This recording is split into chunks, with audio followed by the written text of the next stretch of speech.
Did you know that from 1906 the Dow Jones is at 100 points? Move it forward to 1933. Did you know that the Dow Jones falls back to the same milestone of 100? This is like leaving your money in the stock market for 27 years and nothing grows. Some might ask, what is the Dow Jones? The Dow Jones is a basket of the 30 biggest companies in the United States market.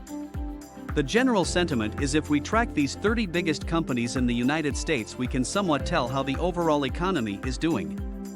However, after all, in 2020 with trillions of dollars are being pumped into the market to respirate the economy, it is fair for us to conclude that tracking the Dow Jones and comparing it with the overall economy is a discourse in the current era. Mr. Phill Town suggests that sometimes leaving our capital in the market for too long might not be the best solution, taking from the history of the Dow Jones given earlier. So what do the average investors like us do? There are a few strategies in Mr. Phill Town's book Number 1 Rule worth knowing if we want to pick our own stocks to buy. Mr. Town's 4 M's. Does the company have 1. Meaning? In other words, can this business feed your family 100 years from now? 2. Does this company have any moat around it? Basically, any protection from their competitors? Please check out the 7 Secrets to Investing like Warren Buffett for more details on moats. 3. Management. Do they have a lot of skin in the game? Or are they just working to suck the company dry? A good way to see this is from the SEC filing in the 10K, under management compensation. Some of these managements are paid very well and handsomely to stir the ship to nowhere and, even sometimes straight into the iceberg. Look out for this type of management. 4. Margin of safety. Are you buying this company with a price safety behind it? As Mr. Warren Buffett mentioned, on the margin of safety, which means don't try and drive a 9,800-pound truck over a bridge that says it's, capacity 10,000 pounds. But go down the road a little bit and find one that says capacity 15,000 pounds. Before we move on to Mr. Phill Town's Big 5, if you can kindly click likes and subscribe, this will really help us to survive and really help us with the YouTube algorithm. Thank you so much in advance for your kindness. You're awesome. Mr. Town's Big 5. Very important to note, can this business survive with inflation? If this business cannot keep up with inflation, then inflation will eat this business to death. Please remember this before you buy any company. 1. ROIC, return of invested capital. Is this number over 10%? 2. Sale growth rate.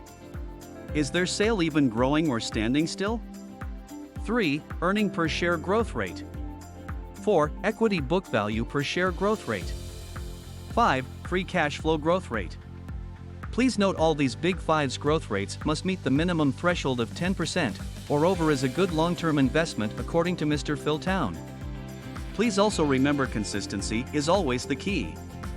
If the number is not consistent, this could mean the management is not doing well in steering the company on the right path. There are 2 ways, according to Mr. Phill Town, when to sell a stock.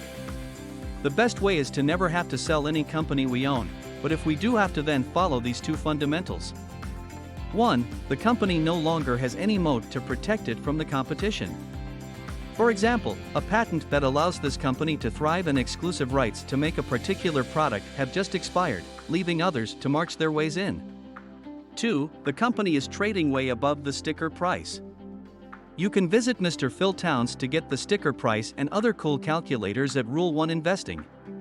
Com or valuesnip.com for free intrinsic value automatic calculators. Overall, rule number 2 suggests that when the stock is trading at an overprice than its intrinsic value, then we should consider selling it now and buy it back when it is no longer overpriced. In order to do this, have the company on your watch list and set an alarm when the company falls below a certain price. But please make sure you review the company fundamentals first to see if nothing major has changed before buying it back.